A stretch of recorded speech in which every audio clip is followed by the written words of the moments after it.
நாளை தந்தபடியினால் தேவாதி தேவனுக்கு நான் நன்றி செலுத்துகிறேன். விசேஷமாக கர்த்தர் இந்த உயிர்ப்பின் சத்தியங்களை தொடர்ந்து நாம் ஆண்டுடைய இந்த புதன்கிழமையில ஒவ்வொரு நாட்களும் ஒவ்வொரு வாரங்களும் நம்ம கேட்டு வந்திருக்கிறோம். கர்த்தர் விசேஷமாக இன்றைக்கும் இந்த 21வது பாகத்தை கர்த்தர் நமக்காக கொடுத்திருக்கிறார். ஹல்லேலூயா. இந்த உயிர்ப்பின் சத்தியங்களை கிட்டத்தட்ட 21 வாரங்களாக கர்த்தர் நம்மோடு இடைப்பட்டிருக்கிறார். விசேஷமாக இந்த வருஷத்தின் காரியத்தில் 2025ஆம் ஆண்டில் கர்த்தர் என்னென்ன காரியங்களை நம்மிடத்துல மாற்றத்தை எதிர்பார்க்கிறார், நாம் எதிலெல்லாம் வளர வேண்டும் என்று சொல்லி விசேஷமாக ஒரு சில தலைப்புகளை கொடுத்து ஆண்டவர் பேசிக் கொண்டிருக்கிறார். அதில் முதல் தலைப்பாக விசுவாசத்தை குறித்து கடந்த மாதங்கள் ஒரு 4 மாதங்களாக விசுவாசத்தை குறித்து நம்ம பார்த்து வருகிறோம். அந்த விசுவாசத்தின் காரியத்தை குறித்து சீக்கிரத்தில் முடிக்கணும் அப்படின்னு சொல்லி நாங்கள் பிரயாசப்பட்டோம். ஆனாலும் கர்த்தர் இன்னும் அநேக வார்த்தைகளை நமக்கு கொடுத்து கொண்டே இருக்கிறார். ஹல்லேலூயா. இந்த விசுவாசத்தில் இன்னும் அதிகமாக நம்ம பலப்படணும், இன்னும் அதிகமாக இந்த விசுவாசத்தில் நம்ம பெருக வேண்டும் என்று சொல்லி அநேக வார்த்தைகளை நம்மோடு பேசினார். வேதத்துள்ள விசுவாசம் என்று சொல்லி ஒரு 7 காரியங்களை குறித்து கடந்த வாரங்களில் நம்ம கேட்டோம். கடந்த மாதம் முழுவதுமாக வேதத்தில் உள்ள விசுவாசங்கள், அப்ப விசுவாசங்கள், அவிசுவாசங்கள், பெரிய விசுவாசங்கள், இஸ்ரவேலுக்குள்ள விசுவாசங்கள், கடுகளவு உள்ள விசுவாசம், பூரண விசுவாசம், கிரியை இல்லாத விசுவாசம் என்று சொல்லி அநேக விசுவாசத்தை குறித்து ஆண்டவர் நம்மோடு இடைப்பட்டார். இந்த நாளிலும் விசுவாசத்தோடு கூட இணைந்தவைகளை குறித்து ஆண்டவர் பேச போகிறார். விசுவாசத்தோடு கூடிய ஒரு சில காரியங்கள் நமக்கு வேணும் அப்படின்னு சொல்லி ஆண்டவர் இந்த நாளில் நம்மோடு பேச போகிறார். ஒரு மனுஷனுக்கு விசுவாசம் என்பது ரொம்ப முக்கியம் இல்லையா? அந்த விசுவாசத்தோடு கூடிய ஒரு சில செயல்பாடுகளும் நமக்கு முக்கியம் அப்படின்னு சொல்லி ஆண்டவர் ஒரு சில காரியங்களை இனி வரும் காலங்களில் நம்ம பேசுவாராக. ஹல்லேலூயா. இதை குறித்து பார்க்க போனால் நிறைய காரியங்கள் இருக்கிறது. இன்னும் இந்த விசுவாசம் இன்னும் 3-4 மாதங்கள் கூட போகலாம். அப்பேற்பட்ட காரியங்களை ஆண்டவர் நம்மோடு இடைப்பட்டு கொண்டே இருக்கிறார். ஹல்லேலூயா. ஒரு மனுஷனுக்கு எப்படி உணவு தேவை, தண்ணியும் தேவையோ, அதே போல நம்முடைய வாழ்க்கைக்கு விசுவாசத்தோடு கூடிய ஒரு சில இணைப்புகள் நமக்கு தேவை இல்லையா? கடைக்கு போனா ஒரு பொருள் வாங்கினா என்ன பண்றாங்க? ஒரு பொருள் வாங்கினா ஒரு பொருள் இலவசம் இல்லையா? அந்த Deepavali, Pongal time, Christmas, new year, இந்த மாதிரியான விசேஷ நாட்கள்ல என்ன பண்ணுவாங்க? ஜனங்களை ஒரு சில பொருள்களை வாங்கணும் அப்படின்னு சொன்னா என்ன பண்ணுவாங்க? ஒரு பொருள் வாங்கினா 1 இலவசம், 2 வாங்கினா 1 இலவசம். அந்த மாதிரி ஆண்டவர் இந்த விசுவாசத்தோடு கூடிய ஒரு காம்போ பேக்க ஆண்டவர் நமக்கு கொடுக்க போகிறார். ஹல்லேலூயா. இந்த விசுவாசத்தோடு இணைந்தவைகள் ஒரு 13 காரியங்கள் இருக்கிறது. நிச்சயமாகவே எவ்வளவு நாள்ல ஆண்டவர் இதை முடிக்க விரும்புகிறாரோ அது ஆண்டவர் நம்மை நடத்துவார். அந்த பாதையிலே நம்மை சபையாய் கொண்டு போவாராக. ஹல்லேலூயா. ஹல்லேலூயா. இன்றைக்கு இந்த முதல் காரியத்தில் ஆண்டவர் நம்மோடு பேச போகிற காரியங்கள் 1 தீமோத்தேயுவின் புத்தகம் 1ஆம் அதிகாரம் அதனுடைய 18ஆம் மற்றும் 19ஆம் வசனத்தை நாம் வாசிக்க கேட்போம். 1 தீமோத்தேயு 1ஆம் அதிகாரம் அதனுடைய 18 மற்றும் 19ஆம் வசனத்தை ஒருவர் வாசிக்க கேட்போம். 1 தீமோத்தேயு அப்போஸ்தலனாகிய பவுல் தீமோத்தேயுக்கு எழுதின நிருபம், 1ஆம் நிருபம் 1ஆம் அதிகாரம் அதனுடைய 18 மற்றும் 19ஆம் வசனங்களை நான் வாசிக்கிறேன். குமாரனாகிய தீமோத்தேயுவே, உன்னை குறித்து முன் உண்டான தீர்க்க தரிசனங்களின்படியே நீ அவைகளை முன்னிட்டு நல்ல போராட்டம் பண்ணும்படி இந்த கட்டளைகளை உனக்கு ஒப்புவிக்கிறேன். நீ விசுவாசமும் நல்மனசாட்சியும் உடையவனாயிரு. ஹல்லேலூயா. 19ஆம் வசனம் சொல்லுது, இந்த நல்மனசாட்சியை சிலர் தள்ளிவிட்டு விசுவாசமாகிய கப்பலை சேதப்படுத்துகிறார்கள். நல்ல கவனிக்கணும் அந்த வசனம். ஆண்டவர் சொல்றாரு, இங்க பவுல் சொல்லுகிறான் தீமோத்தேயுக்கு, ஆண்டவரால ஏவப்பட்ட எழுதப்பட்டிருக்கிறதான பவுல் தீமோத்தேயுக்கு சொல்றான், மகனே, குமாரனாகிய தீமோத்தேயு. எவ்வளவு பாசமா இருக்கிறான் பாருங்க, எவ்வளவு பாசமா அவன் எழுதியிருக்கிறான் பாருங்க. குமாரனாகிய தீமோத்தேயுவே, என் பிள்ளையே அப்படின்னு சொல்லி அவனுக்கு எழுதியிருக்கிறான். தீமோத்தேயு எப்படின்னா பவுலுக்கு ஒரு உடன் ஊழியன், ஒரு இளைஞனா இருந்தான். எப்படி பவுல் வளர்ந்தானோ அதே போல தீமோத்தேயும் வளரணும் அப்படின்னு சொல்லி அறிவுரைகளை கூறுகிறது தான் இந்த தீமோத்தேயுவுக்கு எழுதினதான நிருபங்கள். ஹல்லேலூயா. அப்ப பவுல் என்ன பண்றான், தீமோத்தேயுவுக்கு ஒரு அறிவுரையை சொல்றான். அவன் ஆரம்பிக்கும் போது எப்படி ஆரம்பிக்கிறான் என்று சொன்னால், குமாரனாகிய தீமோத்தேயுவே. இன்னைக்கு நிறைய பேர் நம்ம சொல்றோம், என் பிள்ளையே, என் மகனே, எங்க அம்மாவே, எங்க அப்பாவே அப்படின்னு சொல்லி என்ன பண்றோம், அழைக்கிறோம், பாசத்தினால் அழைக்கிறோம் இல்லையா? அந்த மாதிரி இங்க என்ன பண்றான் பவுல் தீமோத்தேயுவை பார்த்து சொல்றான், குமாரனாகிய தீமோத்தேயுவே, உன்னை குறித்து முன்னுண்டான தீர்க்கதரிசனங்களின்படியே நீ அவைகளை முன்னிட்டு நல்ல போராட்டம் பண்ணியபடி இந்த கட்டளைகளை உனக்கு நான் சொல்றேன்பா. நீ எப்படி இருக்கணும்னு சொன்னா, விசுவாசம், நீ விசுவாசமும் நல்மன சாட்சியும் என்ன பண்ணணும், உடையவனாயிரு அப்படின்னு சொல்லி சொல்றான். அவனுக்கு விசுவாசமும் இருக்கணும், உனக்கு என்னவா இருக்கணும், நல்மன சாட்சியம். நல்மன சாட்சினா என்ன என்பதை நான் உங்களுக்கு அடுத்து வருகிற காரியங்களில் நான் சொல்லுகிறேன். அவன் சொல்றான், நீ விசுவாசமும் நல்மன சாட்சியமாய் உடையவனாய் இரு அப்படின்னு சொல்லி அவன் என்ன பண்றான், அப்போஸ்தலனாகிய பவுல் தீமோத்தேயுவுக்கு என்ன பண்றான், அவனுக்கு சொல்லுகிறான். அடுத்து 19ஆம் வசனத்தை சொல்றான், இந்த நல்மன சாட்சியை சிலர் என்ன பண்ணுறாங்கன்னா தள்ளிவிட்டு விசுவாசமாகிய கப்பலை என்ன பண்றாங்கன்னா சேதப்படுத்துகிறாங்க. ஹல்லேலூயா, ஹல்லேலூயா. இங்க சொல்லப்பட்டிருக்கிறதான வசனம் என்னன்னா, விசுவாசம் என்பது ஒரு கப்பல், நல்மன சாட்சி என்பது ஒரு துடுப்புன்னு எடுத்துக்கோங்களேன். கப்பலை துடுப்பு இல்லாம என்ன பண்ண முடியாது, ஓட்ட முடியாது. கப்பல்லையே இருக்கலாம், அதே இடத்துல தான் இருக்க முடியும் இல்லையா? ஒரு கப்பலை இயக்கணும்னா ஒருவேளை இப்போ எப்படி சொல்றது, இப்போ இருக்கிறதுல பார்த்தீங்கன்னா டீசல் இருக்கு, பெட்ரோல் இருக்கு, என்னென்ன காரியங்களோ வந்துருச்சு. நான் பழைய காரியங்களே சொல்றேன். பழைய காலத்துல எல்லாம் இந்த கப்பல் எப்படி ஓட்டுவாங்க, அந்த துடுப்பை வச்சு என்ன பண்ணுவாங்க, ஓட்டுவாங்க. அப்போ உங்களுடைய விசுவாசம் எதை குறிக்கிறது என்று சொல்லி பவுல் சொல்லுகிறான் என்று சொன்னால், கப்பலை குறிக்கிறது. அப்போ உங்களுடைய நல்மன சாட்சி எதுவாக இருக்கிறது என்று சொன்னால், அதை பயன்படுத்துகிற ஒரு துடுப்போ இல்லை என்னவான காரியங்களோ இருக்கலாம். அப்போ உங்க வாழ்க்கையில நல்மன சாட்சி அப்படி இல்லைன்னு சொன்னா, அந்த கப்பலை நீ என்ன பண்ணுகிற, சேதப்படுத்துகிறாய் என்று சொல்றா. ஹல்லேலூயா, ஹல்லேலூயா. அப்ப கப்பல்ல எங்க இருக்க முடியும், கப்பல் எந்த இடத்துல போகும், தரையில போகுமா, தண்ணியில தான் போகும். அப்போ அந்த கப்பலை நீங்க சேதப்படுத்திட்டீங்க, அந்த கப்பல் தண்ணியில சேதப்படுத்திட்டீங்க, என்ன பண்ணும், தண்ணி கொஞ்சம் கொஞ்சமா என்ன பண்ணும், உள்ள வந்து அந்த கப்பல் என்ன ஆகும், கொஞ்சம் கொஞ்சமா மூழ்க ஆரம்பிச்சு என்ன பண்ணும், அப்படியே கப்பல் மட்டும் மூழ்கிடும், நீங்க எல்லாம் தண்ணி மேலேயே இருப்பீங்க இல்ல? அப்படிதானே? நீங்களும் என்ன பண்ணிடுவீங்க, அந்த கப்பலோடு சேர்ந்து மூழ்கி என்ன பண்ணுவீங்க, யாராலையும் காப்பாற்றப்பட முடியாம என்ன பண்ணிடுவீங்க, மரிச்சு போயிருவீங்க. ஹல்லேலூயா. அப்போ உங்களுடைய வாழ்க்கையில அப்போஸ்தலனாகிய பவுல் சொல்றான், உன் வாழ்க்கையில விசுவாசம் இருக்கணும் தம்பி. விசுவாசம் வேணாம் நான் சொல்லல, விசுவாசத்தோடு கூடிய உனக்கு ஒரு சில குவாலிட்டிகள் தேவை.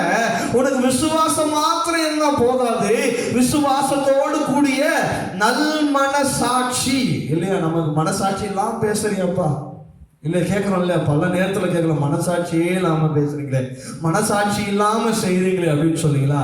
அப்போ அந்த நல் மனசாட்சி அப்படின்னு சொன்னால், நல்ல உள்ளங்களை உடையவர்கள், நல்ல மனதை உடையவர்கள், நல்ல காரியங்களை செய்கிறவர்கள், நல்லதையே நினைக்கிறவர்கள், நல்லதையே செய்கிறவர்கள், நல்லதையே யோசிக்கிறவர்கள் என்பது அர்த்தமாக காணப்படுகிறது. ஹல்லேலூயா. நீங்க விசுவாசம் உள்ளவர்களாய் நீங்க இருக்கிறீங்க, ஓகே. ஆனால் உனக்குள்ள என்ன இருக்கணும், நல் மனசாட்சி உள்ளவர்களாய் காணப்படணும். ஹல்லேலூயா, ஹல்லேலூயா. அதை கேட்டுக்கொண்டிருக்கிற தேவ பிள்ளைகளே, கர்த்தர் இந்த இரவு வேளையில உங்களோடு பேசுகிறார். நீ விசுவாசத்தோடு இருக்கலாம், விசுவாசமான காரியங்களை சொல்லலாம், விசுவாச அறிக்கைகளை சொல்லலாம், விசுவாசத்தோடு பேசலாம், விசுவாசமான காரியங்களை செய்யலாம். ஆனால் உனக்குள்ள நல்ல மனசாட்சி, நல் மனசாட்சி, நல்ல இருதயம், நல்ல காரியங்கள், நல்ல விஷயங்கள் உனக்குள்ள இல்லை என்று சொன்னால், உனக்குள்ள இருக்கிற விசுவாசம் ஒன்றுக்கும் உதவாது, ஒன்றுக்கும் பயன்படாது என்று சொல்லி நான் சொல்லல, அப்போஸ்தலனாகிய பவுல் சொல்லி இருக்கிறார். ஹல்லேலூயா, நீ என்ன பண்ற? அந்த கப்பலை சேதப்படுத்துகிறாய் என்று சொல்லலாம். அப்போ உன் விசுவாசத்தை நீ என்ன பண்ற? சிதைத்து போடுகிற. அப்போ சொல்லிடுவாங்க, உனக்குள்ள விசுவாசம் என்ன இருந்து பிரயோஜனம்? உனக்குள்ள இந்த நல்ல குணம் இல்லையே. நிறைய பேர் சொல்லுகிறத நம்ம கேள்விப்பட்டிருக்கிறோம்ல. நீங்க நல்ல தேவ பிள்ளைகளா இருக்கிறீங்க, நல்ல பாடுறீங்க, நல்ல வசனம் சொல்றீங்க, நல்ல ஜெபம் பண்றீங்க, ஆனா இந்த விஷயத்துல உங்களுக்கு என்ன பண்ணல இல்லையே, உங்களுக்கு இந்த குணம் இல்லையே, இந்த சுபாவம் உங்களுக்குள்ள இல்லையே, இதுல நீங்க குறையா இருக்கிறீங்களே, இந்த விஷயத்துல நீங்க குறையா இருக்கிறீங்களேன்னு சொல்றாங்க இல்லையா? அது என்னன்னா, அதுதான் நம்முடைய நல் மனசாட்சி. அல்லேலூயா. நம்ம மனசாட்சிக்கு விரோதம் இல்லாம செய்யணும். அதை தான் நமக்குள்ள பரிசுத்த ஆவியானவராக இப்ப காணப்படுகிறார். அல்லேலூயா. நீ ஏதாவது ஒன்று செஞ்சுட்ட அப்படின்னு சொன்னா உன் இருதயம் குத்துதுன்னு சொல்றல்ல, உன் இருதயம் கனமா மாறிடுச்சுன்னு சொல்ற இல்லையா, ஒரு மாதிரி என் இருதயம் கடினமா இருக்குதுன்னு சொல்றல, அதெல்லாம் யாருன்னா உள்ள இருந்து ஆவியானவர் சொல்ற, மகனே ஏன்பா இப்படி பேசிட்ட, ஏன்பா இப்படி செஞ்சுட்ட, ஆண்டவர் துக்கப்படுவார்ப்பா இந்த விஷயத்துல அப்படின்னு சொல்லி ஒரு சில நேரத்துல உள்ள இருந்து பரிசுத்த ஆவியானவர் நமக்கு சொல்றாரு இல்லையா? இந்த நல்மன சாட்சி உடையவர்களா நீங்க காணப்படணும். ஹல்லேலூயா, ஹல்லேலூயா. அதை கேட்டுக்கொண்டிருக்கிற தேவ பிள்ளைகளே, வசனம் சொல்லுது, இந்த நல்மன சாட்சியை சிலர் என்ன பண்றாங்களா? தள்ளி விடுகிறாங்க. எனக்கு விசுவாசம் மாத்திரம் போதும், எனக்கு நான் நம்பிக்கை இருந்து மாத்திரம் போதும், ஏன்னா என் விசுவாசம் என்னை எங்க கொண்டு போயிடும்? பரலோகத்துக்கு கொண்டு போயிடும். நான் எப்படி வேணாலும் வாழ்ந்துட்டு போயிடுவேன், எத்தனை பேரானாலும் கஷ்டப்படுத்துவேன், எத்தனை பேரானாலும் துக்கப்படுத்திடுவேன், என்ன வேணாலும் நான் பேசுறதெல்லாம் பேசிடுவேன், பார்க்கறதெல்லாம் பார்த்துருவேன், செய்ய வேண்டியதெல்லாம் செஞ்சிருவேன், எத்தனை பேரை நான் துக்கப்படுத்தினாலும் நான் என்ன பண்றேன்? எனக்குள்ள விசுவாசம் இருக்கு, நான் என்ன போயிடுவேன்? பரலோகம் போயிடுவேன். அப்படி நடக்கவே நடக்காதுங்க.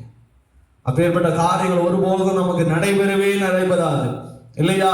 எப்படி ஒரு பலூன்ல நம்ம ஒரு பலூன் ஊதுறோம் இல்லையா, அதுல ஒரு சின்ன ஒரு ஹோல்ஸ் போட்டாலும் அந்த பலூன் என்ன ஆகாது? வீணாயிடும். அது யூஸே கிடையாது, ஏன்னா அது வெடிச்சிடும். அது போலதான் நீ எவ்வளோ நேரம் வேணாலும் ஜெபம் பண்ணலாம். நாங்க 2 மணி நேரம் ஜெபம் பண்றோம் பாஸ்டர், 3 மணி நேரம் அந்நிய பாஷை பேசுறோம், நாங்க என்ன பண்ற குடும்பமா 1 மணி நேரம் ஜெபம் பண்றோம், ஒரு நாளைக்கு 15 அதிகாரம் படிக்கிறேன், 100 அதிகாரம் படிக்கிறேன், ஒரு மாசத்துக்கு ஒரு வாட்டி நான் பைபிள் படிக்கிறேன், முட்டங்கால் போட்டு தான் நான் ஜெபம் பண்ணுவேன், எல்லாத்தையும் நான் செய்வேன். ஆனால் எனக்குள்ள ஒரு சில காரியங்கள் எனக்குள்ள மாறாமல் இருக்குமானால் நீ எவ்வளவு பெரிய ஆனாலும் ஆண்டவர் சமூகத்தில் நீ யாரு? ஜீரோ. ஏன்னா உனக்குள்ள என்ன இல்லை? அந்த நல் மனசாட்சி என்றது இல்லை. ஹல்லேலூயா. இன்னைக்கு இதை பார்க்கிறோம். இந்த விஷயங்களை கிறிஸ்துவர்களிடத்துல இந்த நல் மனசாட்சிய நம்ம எதிர்பார்க்கிறோம் அப்படின்னு சொன்னா 100ல் ஒரு 10% பேர்கிட்ட பார்க்கலாம் இல்லையா? ஒத்துக்கிறீங்களா? இல்லையா? நம்ம எத்தனையோ கிறிஸ்தவர்களை பார்க்கிறோம். ஒரு 10 வருஷத்துக்கு முன்னாடியோ ஒரு 20 வருஷத்துக்கு முன்னாடியோ பார்த்தீங்கன்னா கிறிஸ்தவர்கள் என்று சொன்னா அவங்கள பார்த்த உடனே கண்டுபிடிச்சிருவாங்க, ஓ இவங்க கிறிஸ்துவாங்க. ஏன்னா அவங்க தேவ பிரசனத்தினால என்ன பண்ணியிருப்பாங்க? மூழ்கடிக்கப்பட்டிருப்பாங்க. அவங்களுடைய சுபாவங்களை பார்த்து, அவங்க செய்கிற காரியங்களை பார்த்து என்ன சொல்லுவாங்க? ஓ இவங்க கிறிஸ்துவங்க போலகுது, உதவி செய்கிறாங்க அப்படின்னு சொல்லி நினைப்பாங்க. ஏன்னா நமக்கு முன்னாடி இருந்தவங்கெல்லாம் அதுதான் செஞ்சுட்டு போயிருக்காங்க. வில்லியம் கேரி, நம்ம மதர் தெரேசா, இப்பேற்பட்ட காரியம் அவங்களெல்லாம் பார்த்தீங்கன்னா இப்பேற்பட்ட நல்மன சாட்சி உடையவர்களாக இருந்துட்டு போயிருக்கிறாங்க. எனக்கு இல்லைனாலும் அடுத்தவங்க நல்லா இருக்கணும்னு நினைச்சதுதான் இந்த நல்மன சாட்சி. ஹல்லேலூயா. இன்னைக்கு பாருங்க, இன்னைக்கு எத்தனை பேர் கிட்ட நான் வாழ்ந்தா போதும், என் குடும்பம் வாழ்ந்தா போதும், என் சொந்த பந்தம் கூட இன்னைக்கு நினைக்கிறது கிடையாது. இன்னைக்கு சொந்த பந்தம் இல்ல, கூட இருக்கிற தாய் தகப்பனையே நம்ம பண்றது இல்லை, சரியா நடத்துக்கிறது இல்லை, பார்த்துக்கிறது இல்லை, சரியான பாதைகள் என்ன பண்ணுகிறது இல்லை, அவங்களை கொண்டு போய் நடத்துக்கிறது இல்லை. இன்னைக்கு பார்க்கும் போது என்ன ஆயிடுச்சு? இப்போ நம்மளுடைய கவர்மெண்ட்டே ஒரு 15 இடத்துல என்ன பண்ண போறாங்களா, வயதானவர்களுக்கு என்ன பண்ண போறாங்க? இப்போ முதியோர் இல்ல மாதிரி காட்டி வைக்க போறோம். நம்ம தேசத்துல இந்த நல் மன சாட்சி குறைய என்ன ஆகும்னா ஆர்ஃபனேஜஸ் அதிகமாகும். என்ன ஆகும்? அப்புறம் இந்த முதியோர் இல்லங்கள்லாம் அதிகமாகிக்கொண்டே தான் இருக்கும். இன்னைக்கு பாருங்க, ஒரு பிள்ளைய குப்பை தொட்டில என்ன பண்ணிருக்கிறாங்களோ, அந்த குழந்தை தொப்புள் கொடி அப்படியே இருக்கிறோம் அந்த குழந்தையோட. இந்த தாய்க்கு அந்த நல் மனசாட்சின்ற ஒரு காரியம் தான் அந்த பிள்ளைய அப்படி குப்பத்தட்டியில போட முடியுமா? சொல்லுங்க பார்ப்போம். இல்லையா? இன்னைக்கு ஒருத்தனுக்கு நல்ல மனசாட்சி இருந்தா ஒருத்தனை 8 பேர் 10 பேர் வெட்டி கொல்ல முடியுமா? ஆக்சிடென்ட் பண்ணி கொல்ல முடியுமா? பிள்ளைகளை விஷம் வச்சு கொல்ல முடியுமா? ஒரு தவறான உறவுகளுக்கு இப்பேற்பட்ட காரியங்கள்லாம் தேசத்துல நடக்குது. அந்த நல் மனசாட்சி என்ற ஒரு காரியத்தை பிசாசு இன்னைக்கு நிறைய இருதயங்களில் என்ன பண்ணிக்கிறான்? எடுத்துட்டான். இதை கேட்டுக்கொண்டிருக்கிறேன் தேவ பிள்ளைகளே, ஒருவேளை உனக்குள்ள எப்பேற்பட்ட விசுவாசம் இருக்கலாம். என் விசுவாசம் மலையை என்ன பண்ணோம்? கொண்டு போய் கடல்ல தள்ளிடும். என் விசுவாசம் அநேகரை சொஸ்தமாக்கும். என் ஜபம் அநேகரை கிறிஸ்துவின் பக்கம் கொண்டு வந்துரும். எல்லாம் நல்லதுதான் பிரதர், எல்லாம் நல்லதுதான் சிஸ்டர். ஆனா உனக்குள்ள இந்த நல் மன சாட்சி என்பது உனக்குள்ள இல்லை என்று சொன்னால் உங்களுடைய விசுவாசம் என்ன ஆயிரும்? ஒரு கேள்விக்குறியாய் மாறிடும். இந்த நல் மன சாட்சியை உடையவர்களாக நீங்க மாறணும். தள்ளிவிடக்கூடாது. நீங்க கிறிஸ்துவ பிள்ளைகள் நீங்க என்ன பண்ணக்கூடாது? தள்ளிவிடக்கூடாது. என்ன பொறுத்த வரைக்கும் ஒரு நல் மனசாட்சி அப்படின்பது ஒரு உதவி செய்கிறதா இருக்கலாம், நல்லதை நினைக்கிறது இருக்கலாம், நல்லதை செய்கிறதா இருக்கலாம், நல்லதை யோசிக்கிறதா இருக்கலாம். இவைகள் நல் மனசாட்சி. ஆனா என்ன பொறுத்த வரைக்கும் ஒரு நல் மனசாட்சி என்னன்னா, ஒருத்தவங்களுக்கு நீங்க நல்லது செய்யலனாலும் பரவாயில்ல, அவங்களுக்கு நீ என்ன பண்ணிடாதீங்க? தீங்கு செஞ்சிடாதீங்க. இதை செய்யலனாலே உங்களுக்கு நல்ல மனசாட்சி. ஹல்லேலூயா. நான் இத்தனை வருஷமா வேலை செய்யறேனே, எனக்கு இந்த ப்ரமோஷன் இல்லையே, இவனுக்கு எப்படி ப்ரமோஷன் வந்துருச்சு? நான் இத்தனை வருஷமா இந்த ஊர்ல இருக்கிறேனே, நான் வீடு கட்டலையே, நீ மட்டும் எப்படி வீடு கட்டிட்ட? என்கிட்ட சைக்கிள் தான் இருக்குது, உங்ககிட்ட பைக்கு தான் இருக்கிறது, நான் இத்தனை லட்சம் ரூபாய் கார் தான் வச்சிருக்கிறேனே, நீங்க எப்படி இத்தனை கோடி கார் வாங்கலாம்? எப்பேற்பட்ட காரியங்கள் உங்களுடைய நல் மனசாட்சியை கொன்றுவிடும். ஹல்லேலூயா. முதல்ல பொறாம மாதிரி தான் வரும். அப்படியே கொஞ்சம் கொஞ்சமா நான் ஒன்றும் பொறாமப்படலையே அப்படின்னு சொல்லும், அப்படிதான் பேசும். பொறாம அப்படியே கொஞ்சம் கொஞ்சமா உங்களுடைய இருதயத்தை ஆளுகை செய்யும். இந்த பொறாமையின் காரியங்கள் என்ன பண்ணும்? உங்களுடைய நல் மனசாட்சியை என்ன பண்ணிடும்? உங்களுக்கு எல்லாவற்றையும் கெடுத்து விடும். மிக முக்கியமா சொல்ல போனா, இந்த நல் மனசாட்சி இல்லை அப்படின்னு சொன்னா உன் விசுவாசமே உன்னை விட்டு சீக்கிரத்துல என்ன பண்ணிடும்? நீங்கிடும். நீ எப்பேற்பட்ட விசுவாசியா இருந்தாலும், நீ எப்பேற்பட்ட பேர் வாங்கினவனா இருந்தாலும், இந்த நல் மனசாட்சி உங்களுக்குள்ள இல்லை என்று சொன்னால் நிச்சயமாகவே ஆண்டவர் இன்றைக்கு நம்மோடு பேசுகிற காரியம் நமக்குள்ள இந்த விசுவாசத்தோடு கூடிய நல் மனசாட்சியை நமக்குள்ள காணப்படணும். ஹல்லேலூயா, ஹல்லேலூயா. இன்னைக்கு கிறிஸ்துவ பிள்ளைகள் சொன்னா இன்னைக்கு ஏளனமா பாக்குறாங்க, ஏளனமா பேசுறாங்க, என்னென்ன காரியங்களையோ சொல்றாங்க. அது அல்ல, நமக்கு நம்மை குறித்து சாட்சிகள் சொல்லப்பட வேண்டும். ஆண்டவரே நிறைய பேரை குறித்து ஆண்டவர் சாட்சி சொல்லியிருக்கிறார். உங்களை குறித்தும் என்னை குறித்தும் ஆண்டவர் என்ன சாட்சிகளை அவர் சொல்ல போகிறார் என்பதை நாம இந்த பரலோகத்தில் போனாதான் தெரியும். ஹல்லேலூயா. இன்னும் நிறைய வசனங்கள் இருக்கிறது. நமக்கு நேரில் இந்த காரியங்களை பார்த்து இன்னைக்கு ஆண்டவர் நமக்கு முடிக்க உதவி செய்வார். எடுத்து வாசிக்கலாம். 1 தீமோத்தேயு 6ஆம் அதிகாரம் அதனுடைய 20ஆம் வசனத்தை வாசிக்கலாம். 1 தீமோத்தேயு 6ஆம் அதிகாரம். ஓ தீமோத்தேயுவே, உன்னிடத்தில் ஒப்புவிக்கப்பட்டதை நீ காத்துக்கொண்டு சீர்கேடான வீண் பேச்சுக்கும் ஞானம் என்று பொய்யாய் பேர் பெற்றிருக்கிற கொள்கையின் விபரீதங்களுக்கும் என்ன பண்ணு? விலகு. சிலர் அதை பாராட்டி விசுவாசத்தை விட்டு வழுவி போனார்கள். கிருபையானதோ உன்னோடு கூட இருப்பதாக. ஹல்லேலூயா. பாருங்க, பவுல் சொன்னா, ஓ தீமோத்தேயுவே, நீ என்ன பண்ணு? உன்னிடத்தில் ஒப்புவிக்கப்பட்டதை நீ என்ன பண்ணு? காத்துக்கொள். ஆண்டவர் உனக்காக வச்சிருக்கிறத நீ விட்டுறாத தம்பி அப்படின்னு சொல்ல. ஆண்டவர் உனக்காக கொடுத்திருக்கிற காரியத்தை நீ விட்டுறாதப்பா. நீ என்ன பண்ணிடாத? இழந்துடாத.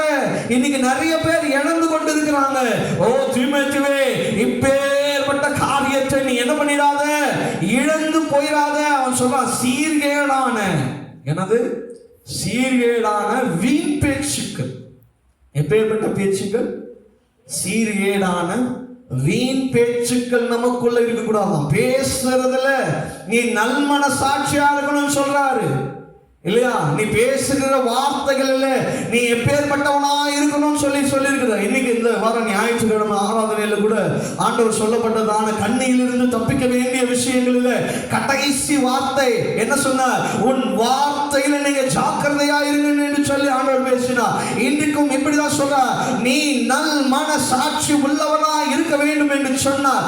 முதலாவது வீண் பேச்சுக்கள் உனக்குள்ள இருக்கக்கூடாது. ஹல்லேலூயா, ஹல்லேலூயா. நீ நல்லவன் அப்படின்னு சொன்னா முதல்ல உன் வாய் தான் நீ நல்லவனா இல்ல கெட்டவனா என்பதை தீர்மானிக்கும். ஹல்லேலூயா.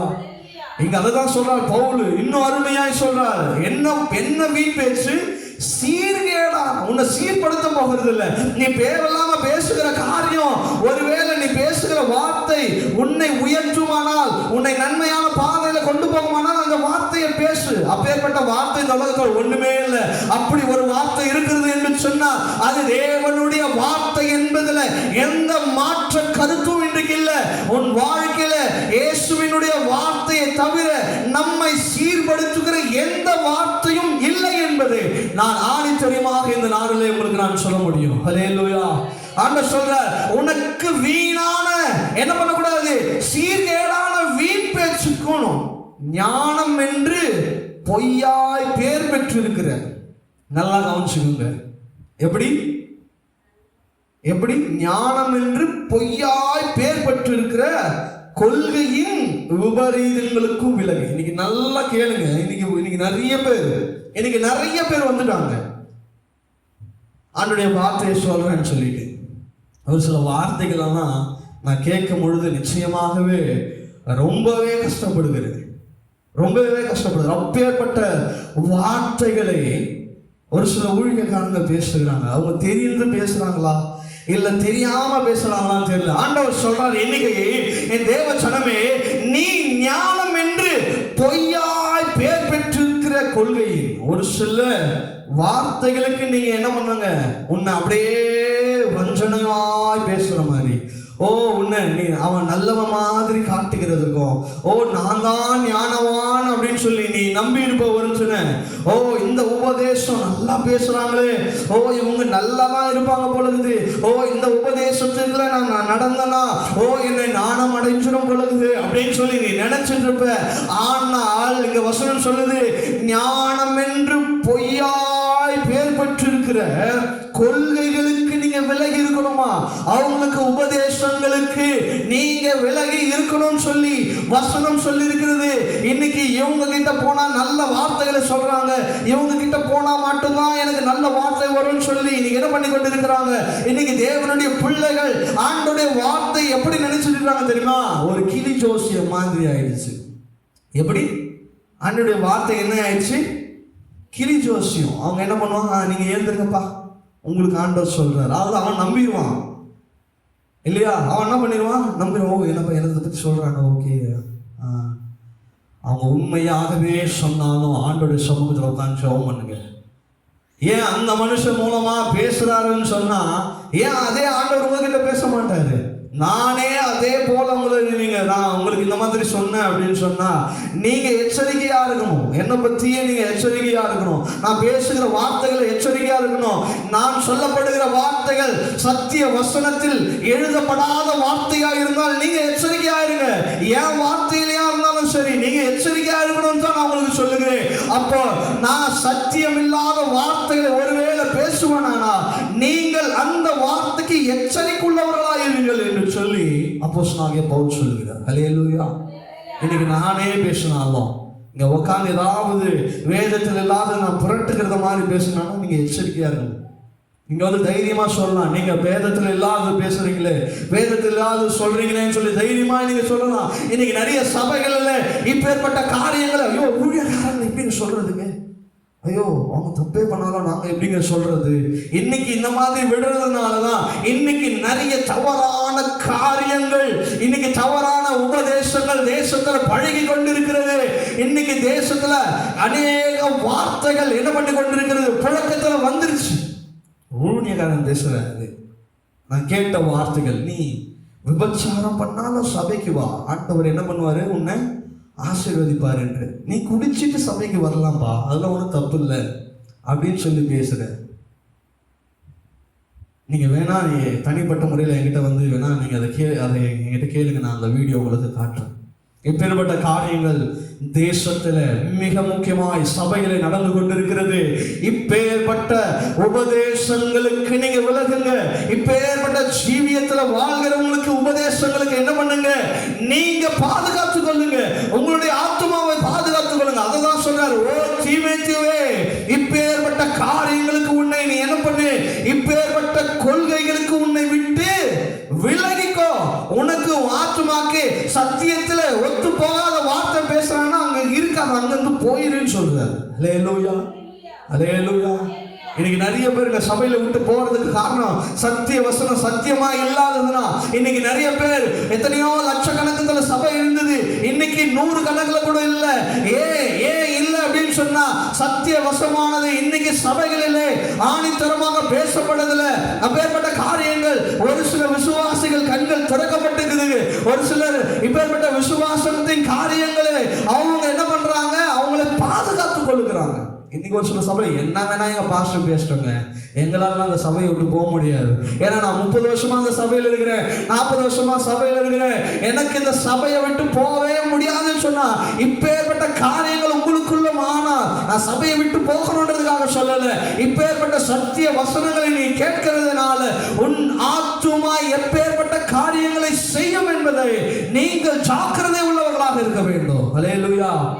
சிலர் அதை பாராட்டி விசுவாசத்தை விட்டு என்ன பண்ணிருக்காங்க, வழி விலகி போனாங்க. அல்லேலூயா. ஜீவியத்தில் உன் ஜீவியம் நல் மனசாட்சி. என்னது, நீ வாழ்ற வாழ்க்கை உன் நல் மனசாட்சி. நீ என்ன தவறு வேணாலும் செஞ்சுட்டு நான் ஊழியம் செஞ்சேன் அப்படின்னு சொன்னா அந்த ஊழியம் ஒண்ணுமே கிடையாது. இன்னைக்கு நிறைய ஊழியர்கள் காணாம போயிருக்கிறதுக்கு காரணம் என்ன, அந்த நல் மனசாட்சி அற்றவர்களாய் காணப்படுகிறாங்க. நான் ஊழியக்காரங்களை குறை சொல்லணும்னு சொல்லுங்க. இங்கே தீமோத்தேயுக்கு பவுல் சொல்லுகிற காரியங்களை தான் சொல்லுகிறேன். நீங்கள் சத்திய வசனங்களுக்கு உங்களை காத்துக் கொள்ளுகிறவர்களா இருங்க.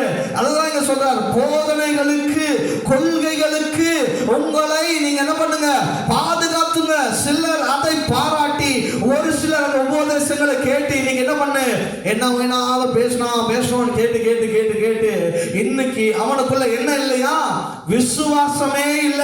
விசுவாசத்தை விட்டு வழி விலகி என்ன பண்ணாங்க, போனாங்க. ஆனால் தீமோத்தேயுவே, நீ என்ன பண்ணிருக்கிற, உனக்குள்ள கிருபை இருக்கிறது, ஆண்டவர் உன்னோடு இருக்கிறார், நீ ஜாக்கிரதையாயிரு என்று சொல்லி அப்போஸ்தலனாகிய பவுல் சொல்லுகிறார். அல்லேலூயா, அல்லேலூயா, அல்லேலூயா. தேவனுடைய வசனத்தை சார்ந்திருங்க. இன்னைக்கு இந்த அதிகாரம் முடியல, இந்த வசனங்களை தொடர்ந்து அடுத்த வாரங்களில் நம்ம பார்ப்போம். அல்லேலூயா. விசுவாசமும் நல் மனசாட்சி. நான் நல்ல மனசாட்சி உள்ளவனா இருக்கணும். தேவ வார்த்தைக்கு அசதியா இருந்தாதீங்க. இன்னைக்கு சபையில தேவனுடைய வார்த்தை பேசுற நேரத்துல இன்னைக்கு தூங்குறதுனாலதான் இன்னைக்கு சபை விழி அடையாம இருக்கிறது. இன்னைக்கு சபை ஒரு என்ன பண்ணாத இருக்கிறது, வளர்ச்சி அடையாம இருக்கிறது. சபை நேரத்துல என்ன பண்ணாத, தேவனுடைய வார்த்தைக்கு அசட்டையா இருக்காதீங்க. சத்திய வார்த்தைகள் என்ன பேசுதோ அதன்படி ஜீவிங்க. சத்திய வார்த்தைகள் என்ன போதிக்கிறதோ, இங்க இருந்து யார் பேசுறாங்கன்னு நீங்க பார்க்காதீங்க. வசனம் என்ன பேசுகிறது என்பதை பாருங்க. சின்னவனா இருந்தாலும் சரி, பெரியவங்களா இருந்தாலும் சரி, வார்த்தை என்ன நமக்கு போதிக்கிறது என்பதை பாருங்க. இன்னைக்கு சபையில என்ன ஆயிடுச்சு, பாஸ்டர் வந்தா ஒரு கூட்டம், பாஸ்டர் பையன் வந்து பிரசங்கம் பண்ணா ஒரு கூட்டம், பாஸ்டர் அம்மா வந்து பிரசங்கம் பண்ணா ஒரு கூட்டம். இதுதான் சபையின் நிலையாக இன்று காணப்பட்டு கொண்டிருக்கிறது. அப்பேற்பட்ட வார்த்தைகளுக்கு நீங்க அசட்டை உள்ளவர்களாய் காணப்படாதீங்க. யார் பேசினாலும் சத்திய வார்த்தை என்ன சொல்கிறது என்பதை ஆணித்தரமாக நீங்கள் ஆராய்ந்து பார்க்கணும். அல்லேலூயா. பாஸ்டர் பேசினாதான் சபையில் அன்னைக்கு கூட்டம் வரும். பாஸ்டர் பையன் வந்துட்டா, பாஸ்டர் ஊருக்கு போயிட்டா, நீங்க என்ன பாதி சபை வராது. ஏன்? வார்த்தைக்கு அசட்டை. ஏன்னா அவங்களுக்கு ஒரு நம்பிக்கை என்ன, பாஸ்டர் தாங்க நல்லா பேசுவாரு, பாஸ்டர் பையன் கொஞ்சம் டல்லு தான், பாஸ்டர் பையன் சத்தியத்தை பேசியிருப்பாரு, அதனாலதான் டல்லா இருக்குது. அல்லேலூயா, அல்லேலூயா. விசுவாசம் நல் மனசாட்சி. உங்களுக்கு நல்ல மனசாட்சி உள்ளவர்களா இருக்கணும். இன்னைக்கு ஆண்டவர் நம்மோடு பேசியிருக்கிறார். எனக்கு விசுவாசத்தோடு கூடிய நல் மனசாட்சியா இருக்கணும். இந்த நல் மனசாட்சி இல்லைன்னு சொன்னா அப்போஸ்தலனாகிய பவுல் சொல்றாங்க, இந்த கப்பலை நீங்க என்ன பண்ணிடுறீங்க, அழுத்து போடுகிறீங்கன்னு என்று சொல்லியிருக்குது. இந்த வசனம் சத்திய வசனத்துக்கு உங்களை ஒப்பு கொடுங்க. உங்களுக்குள்ள விசுவாசம் இருக்கலாம், நல்லது. ஆனால் நல் மனசாட்சி உள்ளவர்களா இருங்க. கர்த்தர் உங்களை ஆசீர்வதிப்பார். தேவன் தாம் இந்த வார்த்தைகளை ஆசீர்வதிப்பாராக.